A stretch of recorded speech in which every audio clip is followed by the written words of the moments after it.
Hello friends, welcome to my YouTube channel the web education.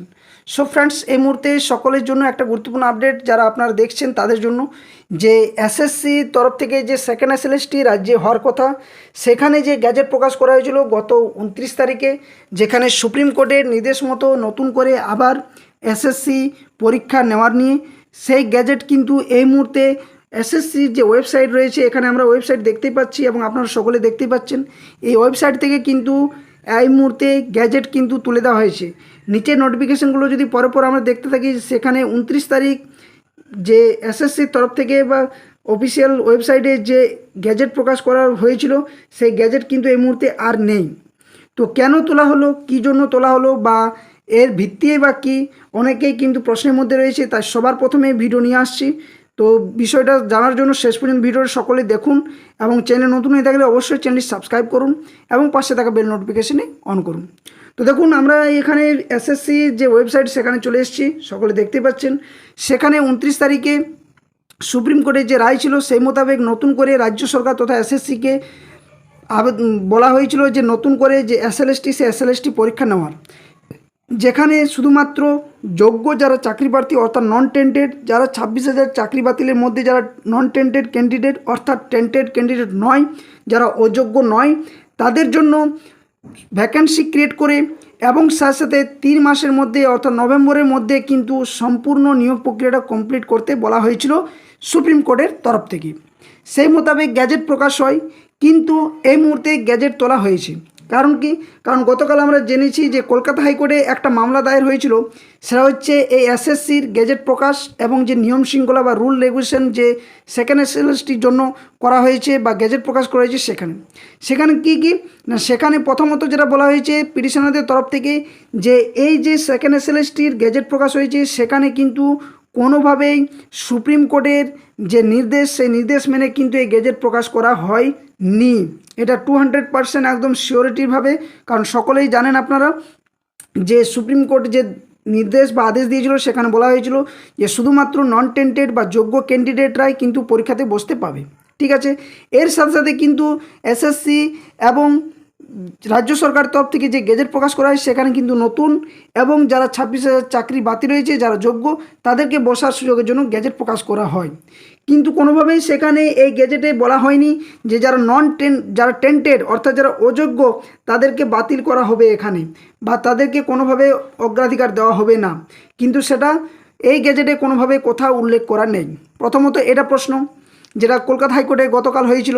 Second যেটা প্রশ্ন, সেটা হচ্ছে যে এই গ্যাজেটের মধ্যে যে অ্যাপটিটিউড টেস্টের যে বা নাম্বার বিভাজনের যে ভিত্তি, সেটা কিন্তু সম্পূর্ণভাবে পুরনো নিয়ম মাফিক হয়নি। অর্থাৎ সুপ্রিম কোর্ট পুরোপুরিভাবে ডিটেলস ক্লারিফিকেশন দিয়েছিল যে এই যে 26,000 বাতিল হলো, তারপর রাজ্য সরকার তথা এসএসসিকে যে নির্দেশ দেওয়া হয়েছিল যে পুরনো নির্দেশ মেনে যোগ্য যারা চাকরি প্রার্থী, তাদের জন্য এই গ্যাজেট প্রকাশ করা হবে।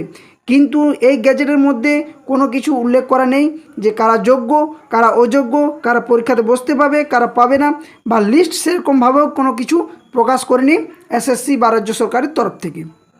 তো সেই মোতাবেক কালকে কিন্তু এই নিয়ে দীর্ঘ শুনানি হয় এবং এই শুনানির পরবর্তী ডেটও ঘোষণা করা হয়। তার আগে কিন্তু আজকে যে নিউজ পাওয়া যাচ্ছে যে নতুন যে গ্যাজেট প্রকাশ করা হয়েছিল এসএসসি বা এসএলএসটি, সেটা কিন্তু সম্পূর্ণভাবে তুলে দেওয়া হয়েছে। এবার প্রশ্ন আসছে অনেকেই যে তাহলে যারা ফর্ম ফিল আপ করে ফেলেছেন তাদের কি অবস্থা হবে। তো দেখুন, এই মুহূর্তে কিন্তু এসএসসির তরফ থেকে কোনো কিছু ক্লারিফিকেশান দেয়নি যে যারা নতুন ফর্ম ফিল আপ করেছে তাদের কি হবে, বা যারা ফর্ম ফিল আপ অলরেডি করে ফেলেছে বা যারা করতে পারেনি তাদের জন্য কী হবে।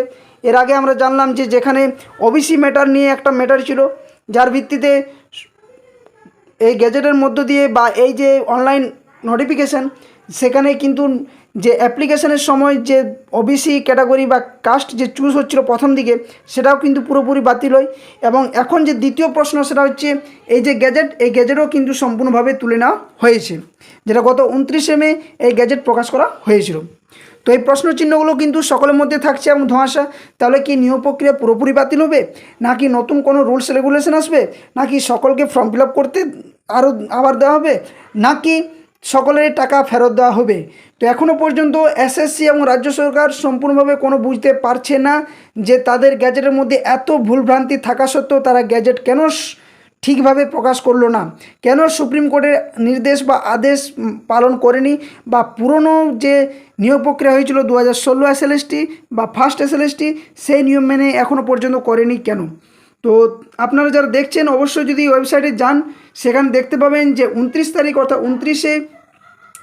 29 তারিখে অর্থাৎ 29/5/2025 যে গ্যাজেট প্রকাশ করা হয়েছিল এসএসসি তরফ থেকে বা রাজ্য সরকার তরফ থেকে, সেই গ্যাজেট কিন্তু এই মুহূর্তে সম্পূর্ণভাবে তুলে নেওয়া হয়েছে। যারা ফর্ম ফিল আপ করছেন জানি না তাদের ফর্ম ফিল আপ হচ্ছে কি হচ্ছে না, কিন্তু এই মুহূর্তে এটাই আপডেট যে গ্যাজেট তুলে নেওয়া হয়েছে। তাহলে কি নতুন কোনো পরিবর্তন আসতে চলেছে, বা যারা ফর্ম ফিল আপ করেছে তাদের কী হবে, বা যারা ফর্ম ফিল আপ করেনি তাদের কী হবে? তো এই প্রশ্ন চিহ্নগুলো থাকছেই। যদি আপনাদের কাছে কোনো উত্তর থাকে অবশ্যই জানাবেন, কিন্তু তার আগে বলে রাখি কমেন্ট বক্সে কমেন্ট করে জানান। যদি কোনো সমস্যা থাকে অবশ্যই আমি তার সমাধান করার চেষ্টা করব আপনাদের। এবং সাথে সাথে বলে রাখি যদি চ্যানেলে এখনও পর্যন্ত সাবস্ক্রাইব করেনি অবশ্যই চ্যানেলটি সাবস্ক্রাইব করুন এবং পাশে থাকা বেল নোটিফিকেশন অন করুন, যাতে করে এই ধরনের নিউজ নোটিফিকেশান আপডেট বা নিয়োগ সংক্রান্ত যা সমস্ত কেস আপডেট রয়েছে সবার প্রথমেই পাওয়ার জন্য। এবং একটা লাইক এবং ভিডিওটি যতটা পারবেন বন্ধুদের সাথে শেয়ার করুন। ধন্যবাদ। জয় হিন্দ।